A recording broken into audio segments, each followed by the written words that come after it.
मित्रों नमस्कार। मैं महेंद्र कुमार सहगल यूट्यूब चैनल में आपका स्वागत करता हूं और आशा करता हूं कि आप सभी लोग बहुत अच्छे होंगे। मित्रों, आज 14 अप्रैल बाबा साहब डॉक्टर भीमराव अंबेडकर के जन्मदिन की सभी मित्रों को हार्दिक शुभकामनाएं।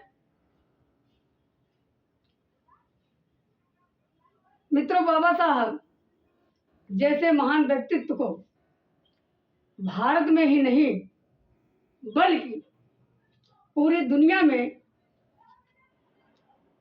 दुनिया इनके जन्मदिन को मनाता है। और इसका कारण कोई नाम ही नहीं है, बल्कि इन्होंने शिक्षा को अपना हथियार बनाया था और इसी शिक्षा से पूरी दुनिया इनको जानती है।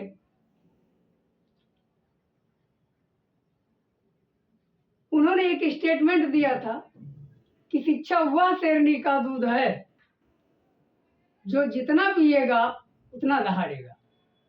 मित्रों, शिक्षा एक ऐसी ज्योति है जो आपके जीवन को उज्जवल बना सकती है। मित्रों, जीवन में उनके लिए बहुत सारी चुनौतियां थी। वो ऐसे समाज से आते थे, ऐसे परिवार से आते थे कि उस समय तो बहुत बड़ी चुनौतियां थी। तो उस चुनौती को जब उस समय वो इतना महान बन सकते हैं तो हम आप क्यों नहीं बन सकते भाई। मित्रों, जीवन में चुनौतियां हर किसी के हिस्से नहीं आती। जीवन में चुनौतियां हर किसी के हिस्से नहीं आती हैं, क्योंकि किस्मत भी किस्मत वालों को आजमाती है। तो मित्रों, वही शिक्षा का दूध आप भी पीजिए और आप भी दहाड़िए। मित्रों, आज हम लोग जीव विज्ञान में कुछ वैकल्पिक प्रश्नों को लेकर उपस्थित हुए हैं, जिसके बारे में हम लोग अध्ययन करेंगे। मित्रों, देखते हैं। देखिए, क्वेश्चन नंबर 1 क्या कह रहा है। किन पौधों में जाइलम वाहिकाओं का अभाव होता है? कितना बढ़िया क्वेश्चन है। कह रहा है किन पौधों में जाइलम वाहिकाओं का अभाव होता है। ऑप्शन ये है टेरिडोफाइट्स, ऑप्शन बी है एंजियोस्पर्म, ऑप्शन सी है जिम्नोस्पर्म, ऑप्शन डी है ए एंड सी। बताइए मित्रों, किन पौधों में जाइलम वाहिकाओं का अभाव होता है। ऑप्शन ए है टेरिडोफाइट्स, ऑप्शन बी है एंजियोस्पर्म, ऑप्शन सी है जिम्नोस्पर्म, ऑप्शन डी है ए एंड सी। बताइए। तो मित्रों, यहाँ टेरिडोफाइट्स और जिम्नोस्पर्म में जो जाइलम वाहिकाएं होती हैं उसका क्या होता है? अभाव होता है। इसका मतलब कुछ ऑप्शन नंबर डी सही है, ए एंड बी, यानी जिम्नोस्पर्म होगा और टेरिडोफाइट्स होगा। जिम्नोस्पर्म का मतलब अनावृत बीजी पौधे, और टेरिडोफाइट्स में जो होता है ये दोनों में जाइलम वाहिकाएं नहीं पाई जाती, अभाव होता है। ए एंड सी दोनों सही है। क्वेश्चन नंबर 2 देखिए मित्रों कि जड़ों द्वारा अवशोषित जल एवं खनिज पदार्थों को पौधों के विविध भागों में कौन पहुंचाता है? बताइए। कह रहा है जड़ों द्वारा अवशोषित जल एवं खनिज पदार्थों को पौधों के विविध भागों में कौन पहुंचाता है? खनिज पदार्थों को पौधों के विविध भागों में कौन पहुंचाता है? ऑप्शन ए देखिए फ्लोएम, ऑप्शन बी है जाइलम, ऑप्शन सी है ट्रेकिड्स, ऑप्शन डी है नन ऑफ दीज, इसमें से कोई नहीं। बताइए मित्रों, जड़ों द्वारा अवशोषित जल एवं खनिज पदार्थों को पौधे के विविध भागों में कौन पहुंचाता है? फ्लोएम पहुंचाता है कि जाइलम पहुंचाता है कि ट्रेकिट पहुंचाता है कि कोई नहीं पहुंचाता है?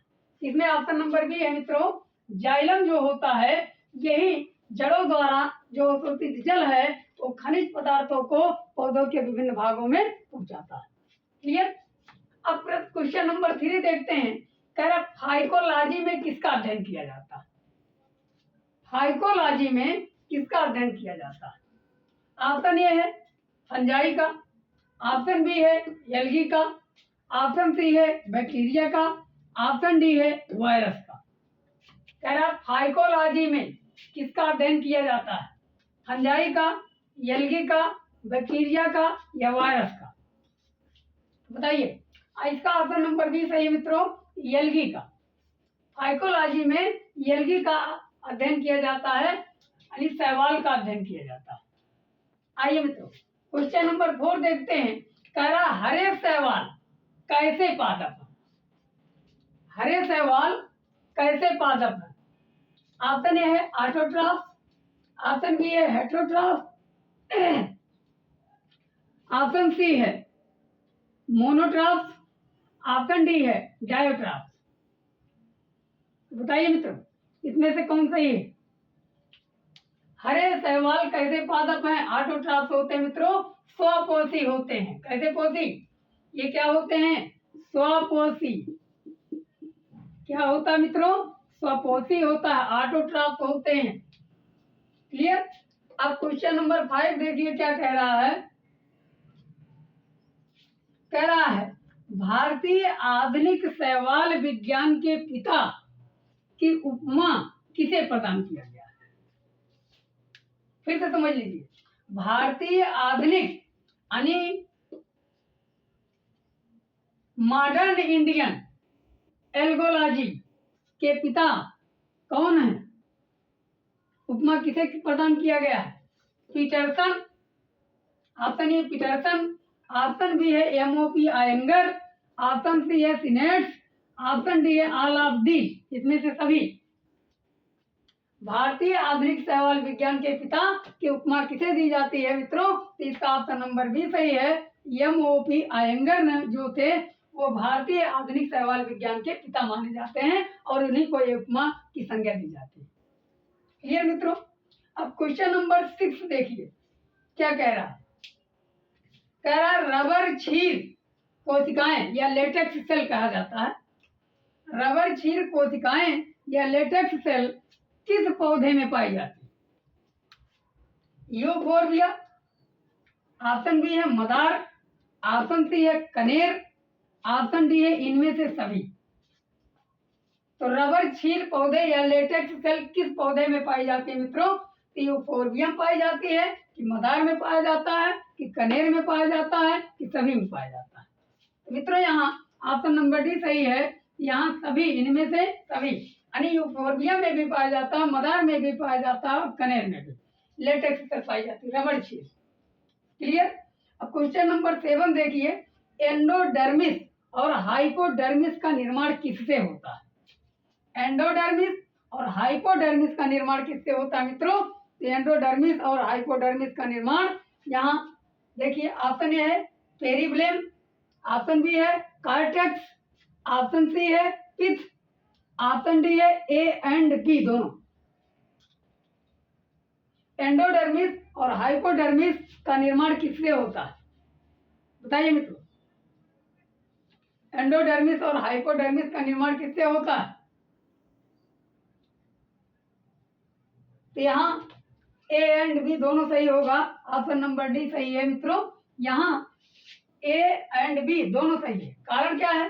पहले पेरिब्लेम बनता है और पेरिब्लेम से कार्टेक्स बनता है और कार्टेक्स से एंडोडर्मिस हाइपोडर्मिस बनते हैं और इसी में बल्कि जनरल कार्टेक्स भी बनता है। Clear? Endodermis, hypodermis, general cortex जो बनता है वो किससे बनता है? कार्टेक्स से बनता है। और कार्टेक्स किससे बनता है? पेरिब्लेम से। इसलिए ए एंड बी दोनों सही है। यानी ये जान लीजिए ए इनका पिता है और इनका ये दादा है। इन दोनों का क्या है? ये दादा है। इससे क्या बना? कार्टेक्स बना। पेरिब्लेम से कार्टेक्स, कार्टेक्स से एंडोडर्मिस, हाइपोडर्मिस, जनरल कार्टेक्स भी बनता है। क्लियर? अब प्रश्न नंबर 8 यानी क्वेश्चन नंबर 8 की बात करते हैं। कह रहा एंडोडर्मिस के अंदर क्या पाया जाता है? एंडोडर्मिस के अंदर क्या पाया जाता है मित्रों? ऑप्शन ए है पेरिसाइकिल, ऑप्शन बी है वेस्कुलर बंडल, ऑप्शन सी है पिथरेज, ऑप्शन डी है ऑल ऑफ दीज। बताइए मित्रों, यहाँ एंडोडर्मिस के अंदर क्या पाया जाता है? Pericycle, vascular bundle, pith rays, all of these. बताइए।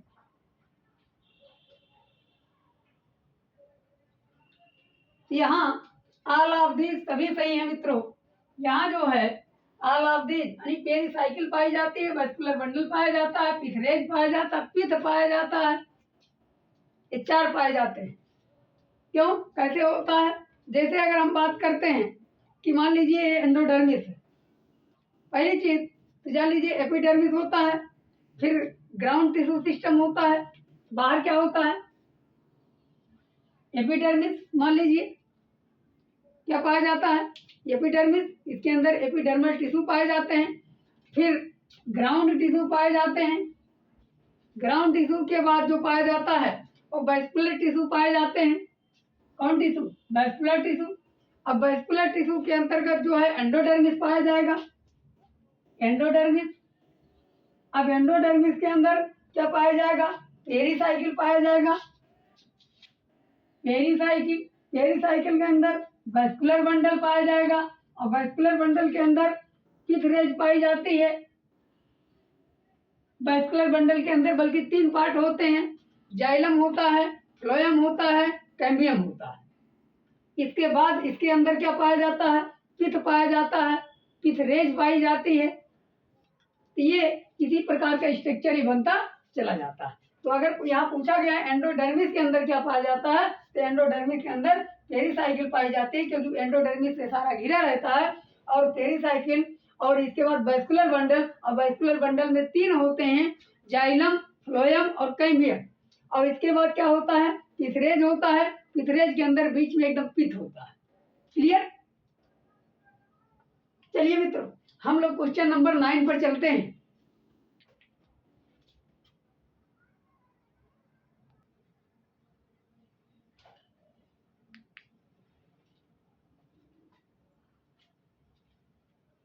आइए मित्रों, हम लोग देखते हैं क्वेश्चन नंबर 9। देखिए कह रहा है कंपेनियन सेल पाई जाती है। कौन सेल? कंपेनियन सेल पाई जाती है। ऑप्शन ए है जाइलम, ऑप्शन बी है फ्लोएम, ऑप्शन सी है ग्लैंड्यूलर सेल, ऑप्शन डी है लैटिसिफेरस सेल। मित्रों, कंपेनियन सेल यानी सखी कोशिकाएं किसमें पाई जाती हैं? जाइलम में पाई जाती हैं, या फ्लोएम में पाई जाती हैं, या ग्लैंड्यूलर सेल में पाई जाती हैं, या लैटिफेरस में पाई जाती हैं। मित्रों, सखी कोशिकाएं जो पाई जाती हैं वो फ्लोएम में पाई जाती हैं। ऑप्शन नंबर बी सही है। किसमें पाई जाती हैं? फ्लोएम में। फ्लोएम में सीप ट्यूब्स पाए जाते हैं, सीप सेल्स पाए जाते हैं, और चालनी नलिकाएं कहा जाता है, चालनी कोशिकाएं भी कहा जाता है, और कंपेनियन सेल भी पाए जाते हैं, और बास्ट फाइबर भी पाए जाते हैं। फ्लोएम में क्या क्या पाए जाते हैं? सीप एलिमेंट पाए जाते हैं, कंपेनियन सेल पाए जाते हैं, बास्ट फाइबर पाए जाते हैं। क्लियर मित्रों? तो कंपेनियन सेल फ्लोएम में पाए जाते हैं। अगला क्वेश्चन देखिए, कह रहा ओपन वेस्कुलर बंडल पाया जाता है। ओपन वेस्कुलर बंडल पाया जाता है, यहाँ देखिए हिंदी में लिखा गया है। ऑप्शन ए द्विबीजपत्री में, ऑप्शन बी है एक बीजपत्री में, ऑप्शन सी है त्रिबीजपत्री में, इनमें से डी है कोई नहीं। बताइए, खुला संवहन बंडल किसमें पाया जाता है? द्विबीजपत्री में, या एक बीजपत्री में, या त्रिबीजपत्री में, या इनमें से कोई नहीं। यहाँ किसमें पाया जाता है मित्रों? ऑप्शन नंबर ए सही है, द्विबीजपत्री में खुला संवहन बंडल पाया जाता है। यानी ओपन वेस्कुलर बंडल किसमें पाया जाता है? द्विबीजपत्री में। अब क्लोज वेस्कुलर बंडल अगला क्वेश्चन है। क्वेश्चन नंबर 11 कह रहा है क्लोज्ड वेस्कुलर बंडल पाया जाता है? ऑप्शन ए है द्विबीजपत्री, ऑप्शन बी है त्रिबीजपत्री, ऑप्शन सी है एक बीजपत्री, ऑप्शन डी है इनमें से सभी। बताइए मित्रों, यहाँ जो बंद संवहन मंडल है या क्लोज्ड वेस्कुलर बंडल है वो एक बीजपत्री में पाया जाता है, जबकि खुला संवहन मंडल जो पाया जाता है वो द्विबीजपत्री में पाया जाता है। क्लियर? क्वेश्चन नंबर 12 देखते हैं। कह रहा पैरेन्काइमा टिश्यू क्या संचय करते हैं? पैरेन्काइमा जो टिश्यू होते हैं वो क्या संचय करते हैं मित्रों? किसका स्टोर करते हैं, किसका संचयन करते हैं? ऑप्शन ए है स्टार्च, जिसको मंड भी कहते हैं, ऑप्शन बी है प्रोटीन, ऑप्शन सी है फैट्स, ऑप्शन डी है ऑल ऑफ दिस। मित्रों, पैरेन्काइमा जो टिश्यू होते हैं वो क्या किसका स्टोर करते हैं, किसका संचयन करते हैं? स्टार्च का करते हैं कि फैट्स का करते हैं कि प्रोटीन्स का करते हैं कि सभी का करते हैं? तो मित्रों यहाँ ऑप्शन नंबर डी है सभी का, ऑल ऑफ दिस सभी हो जाएंगे। स्टार्च का भी करते हैं, प्रोटीन का भी करते हैं, फैट्स का भी स्टोर करते हैं। जो पैरेन्काइमा टिश्यू होते हैं starch, protein, fats and other food material का स्टोर करते हैं। क्लियर? अब प्रश्न नंबर 13 है, क्वेश्चन नंबर 13 कह रहा है घास के इंटरनोड में कौन सा टिश्यू पाया जाता है? घास के इंटरनोड में कौन सा टिश्यू पाया जाता है, कौन सा ऊतक पाया जाता है? Option A intercalary meristem, option B है लेटरल मेरिस्टेम, ऑप्शन सी है एपिकल मेरिस्टेम, ऑप्शन डी है ए एंड बी। बताइए घास के इंटरनोड में कौन सा टिश्यू पाया जाता है, कौन सा ऊतक पाया जाता है मित्रों? यहाँ जो होता है अंतर्वेशी यहाँ ऊतक पाया जाता है जिसे इंटरकैलरी मेरिस्टेम कहा जाता है। तो घास के इंटरनोड में कौन सा ऊतक पाया जाता है? तो इंटरकैलरी मेरिस्टेम, और इंटरकैलरी मतलब अंतर्वेशी विभज्य ऊतक पाया जाता है। क्लियर? अगला क्वेश्चन, क्वेश्चन नंबर 14 कह रहा है कि पुदीना के नोड्स में पर्व में के अंदर पाया जाता है। पुदीना के नोड्स के अंदर क्या पाया जाता है? ऑप्शन ये देखिए लेटरल मेरिस्टेम या पार्श्वीय विभज्योतक, इंटरकैलरी मेरिस्टेम जिसको अंतर्वेशी विभज्योतक, एपिकल मेरिस्टेम जिसको शीरस्थ विभज्योतक, और ऑप्शन डी है परमानेंट टिश्यू अस्थायी ऊतक में पाया जाता है। तो बताइए इसमें से कौन सही है? पुदीना के नोड्स के अंदर क्या पाया जाता है मित्रों? यहाँ भी इंटरकैलरी मेरिस्टेम पाया जाता है, अंतर्वेशी विभज्योतक पाया जाता है। क्लियर? अब आपको दो क्वेश्चन, यानी घास अर्थात दूब के इंटरनोड और पुदीना के नोड के अंदर जो पाया जाता है वो अंतर्वेशी विभज्योतक पाया जाता है अर्थात इंटरकैलरी मेरिस्टेम पाया जाता है। क्लियर? अब क्वेश्चन नंबर 15 देखते हैं। कह रहा हाइडाथोड्स पाए जाते हैं, हाइडाथोड्स पाए जाते हैं। पूछ रहा है जल रंध्र कहाँ पाए जाते हैं? ऑप्शन ए है नेस्टीसियम, पेस्टिया और आइकार्निया, आइकार्निया का मतलब जलकुंभी, और ऑप्शन डी है ऑल ऑफ दिस इनमें से सभी। हाइडाथोड्स पाए जाते हैं, जल रंध्र किसमें पाए जाते हैं मित्रों? नेस्टीसियम, पेस्टिया, आइकार्निया, ऑल ऑफ दिस इनमें से कौन सा ऑप्शन सही होगा मित्रों? यहाँ ये जो है ऑप्शन नंबर डी सही होगा, ऑल ऑफ दिस सभी। ऑप्शन में सभी विकल्पों में नेस्टीसियम में भी पाया जाता है हाइडाथोड्स, पेस्टिया में भी पाया जाता है हाइडाथोड्स, आइकार्निया में भी पाया जाता है हाइडाथोड्स, इसलिए ये तीनों ऑप्शन सही हैं अर्थात ऑल ऑफ दिस सही है। मित्रों आज के लिए बस इतना ही। अगर ये वीडियो आपको अच्छा लगा होगा कृपया लाइक, सब्सक्राइब और शेयर कर दीजिएगा। धन्यवाद मित्रों।